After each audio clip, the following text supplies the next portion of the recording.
আসসালামু আলাইকুম। সবাই ভালো আছেন? আলহামদুলিল্লাহ, আমিও ভালো আছি। এই যে আপু, আপনাদের মাঝে আমি আবারও বিউটি টিপস নিয়ে আসলাম। এই যে জবা ফুল আমরা অনেকেই চিনি, এবং জবা ফুল কী কী উপকারে আসে সেটা কেউই জানি না। আজকে সেটা আমি বলবো।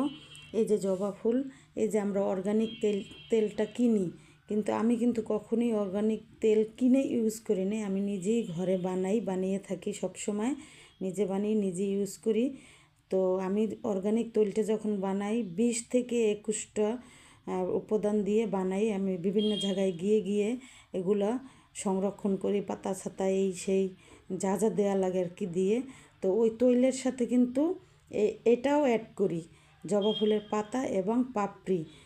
এটা 5 থেকে 6টা জবা ফুল নেই, এবং বেশ ভালোই কয়েকটা পাতা নিয়ে তারপর ভালো করে ধুয়ে পানিটা শুকিয়ে তারপরে তেলের সাথে দিয়ে জাল করি। তারপর তেলটা ঠান্ডা হলে ছেঁকে কন্টেনারে ভরে আমি 3 মাস 6 মাস এভাবে দেই। 2 নাম্বার হচ্ছে, এটা স্কিনেও ব্যবহার করবেন। সেটা হলো হালকা হাফ কাপ পানি দেবেন, দিয়ে গোলাপের পাপড়িগুলো সুন্দর করে জাল করে পানিটা একটু হাফ কাপের অর্ধেক করে ফেলবেন।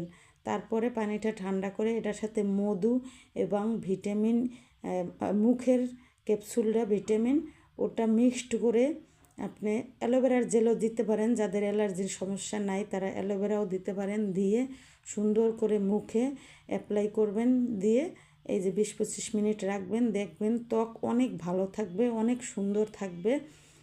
আপুরা সবাই আমার এই টিপসগুলো ভালো লাগলে আপুর চ্যানেলটিকে সাবস্ক্রাইব করবেন, লাইক করবেন। আপুকে ভালোবাসলে অবশ্যই আপুর পাশে থাকবেন।